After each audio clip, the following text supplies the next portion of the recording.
തമിഴ്നാട് സർക്കാരിനെ വിമർശിച്ച TVK നേതാവും നടനുമായ വിജയ് 2026 തിരഞ്ഞെടുപ്പിന് സർക്കാരിന് ജനങ്ങൾ തിരിച്ചടി നൽകുമെന്നും വിജയ് പറഞ്ഞു.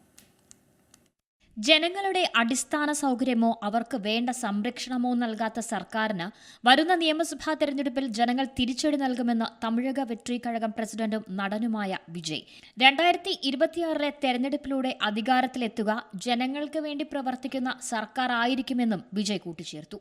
സഖ്യത്തിന്റെ ബലത്തിൽ വീണ്ടും അധികാരത്തിലെത്താൻ DMKക്ക് ഇനിയും കഴിയില്ലെന്നും വിജയ് തുറന്നടിച്ചു.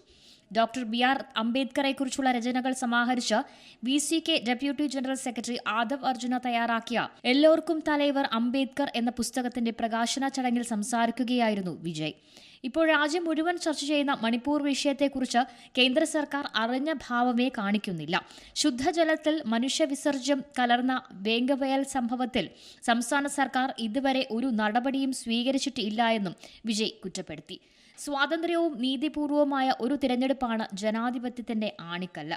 അംബേദ്കർ ജന്മദിനം രാജ്യം ജനാധിപത്യ അവകാശ ദിനമായി ആചരിക്കണമെന്നും വിജയ് ആഹ്വാനം ചെയ്തു. National desk C Malayalam news. ഏറ്റവും പുതിയ വാർത്തകളും വിശേഷങ്ങളും വിരൽത്തുമ്പിലറിയാൻ സി മലയാളം ന്യൂസ് എല്ലാ ഡിജിറ്റൽ പ്ലാറ്റ്ഫോമുകളിലും ലഭ്യം.